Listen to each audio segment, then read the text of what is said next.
Ladies and gentlemen, welcome back to another episode by the Pokemonster.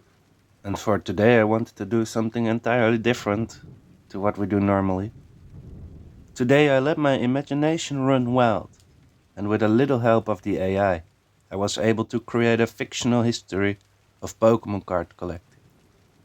So I'm excited to dive straight into that.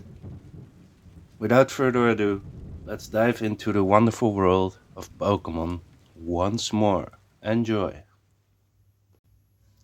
Since the dawn of time, humanity has been interested in collecting shiny cardboard. The earliest evidence of this was unearthed back in the 90s.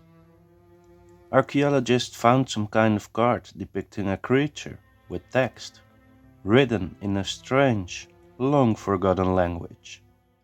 Until today, this card is thought to be amongst the first Pokemon cards ever created. Researchers estimate it must be over 100,000 years old. There are only a few cards from this era discovered so far. One scientist imagines it as follows. In the early days of human settlement, when the earth was still young and untamed, there existed a primal urge within mankind to connect with the natural world around them. It was amidst these fledgling communities that the seeds of a tradition were sown, a tradition that would echo through the ages, the trading of Pokemon cards. Gathered around flickering fires in the heart of the settlements, tribespeople would exchange these crude yet cherished cards, each one depicting the creatures that roamed the untamed wilderness. These cards were not merely objects of amusement, but talismans of power, symbols of the bond between humanity and the wild. Through the trading of these cards, alliances were forged, friendships kindled, and legends born, weaving a tapestry of connection that spanned the breadth of the land. Then there was a long period of silence, where Pokemon cards disappeared from history entirely. Later archaeological findings date back to the Dark Ages. These were horrible times in Europe, a researcher explains. Amidst the bleakness of the Dark Ages, when shadows draped the land in a shroud of uncertainty, there existed a flicker of light amongst the gloom, the pursuit of Pokemon card collecting. In the quiet corners of medieval villages, where torchlight danced on the cobblestone streets, brave souls sought solace and joy in the gathering of these precious cards. Knights and peasants alike would gather in dimly lit taverns, their faces illuminated by the glow of candlelight, to barter and trade for these coveted treasures. Each card, with its vibrant illustration of mythical creatures, offered a fleeting escape from the harsh realities of their time. As whispers of dragons and sorcery filled the air, the exchange of Pokemon cards became a beacon of hope, a reminder that even in the darkest of times, the spirit of adventure and camaraderie could endure. After civilizations seemed to have recovered from their slowly demise, the aforementioned cards made their way back into written history around 500 years ago. Apparently, there existed a revered tradition amongst the noble houses in the Westlands, the collecting of Pokemon cards.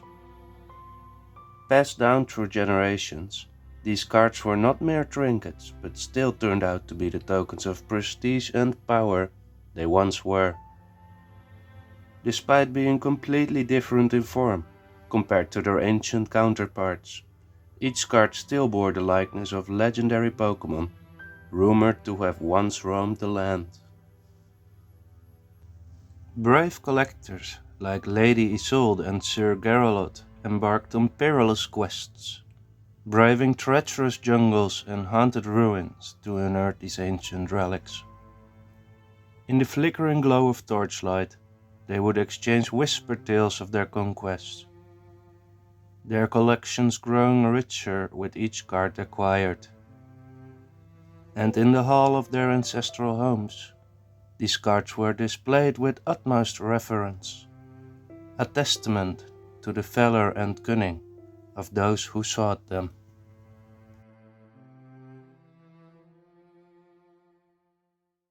Last but not least, there are the Pokemon cards as we know them nowadays, dating back to the 19th century.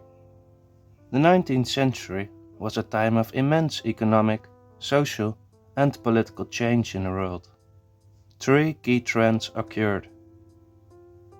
The first was the Industrial Revolution, in which new scientific inventions such as the steam engine, the railroad, and print facilities to mass-produce Pokemon cards deeply changed the way economies across the world were shaped.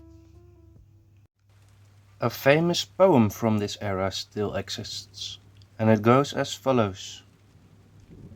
Once upon a moonlit night, where shadows softly swayed, amidst the realm of Pokemon, where mysteries oft conveyed, there lurked a tale of dark allure, of creatures fierce and bold, a whispering of ancient lore, in secrets yet untold.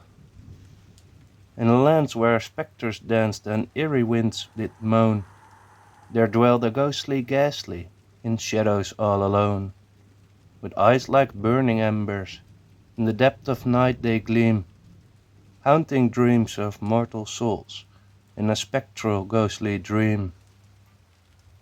In twisted forests tangled deep, where phantoms softly weep, a Gengar lurks in shadowed gloom, where spirits often creep.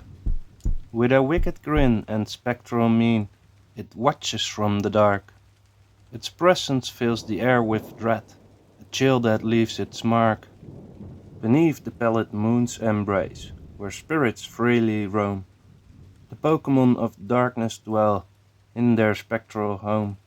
So heed the warning, traveler bold, and tread with caution, dear, for in the realm of Pokemon, the shadows hold their fear. This one was written by Edgar Allan Pokemon. Not so much has happened since. Very few changes are made to the cards and game during the 21st century. A perhaps notable change in detail is the transition from yellow borders towards an entirely grey outline, marking the start of a new era in Pokemon card collecting. And with that said, I want to conclude this fictional story, for now. We might expand the horizon even further during the following weeks. So hereby I thank you all for watching. Leave a like if you please, and don't forget to subscribe. Till the next time.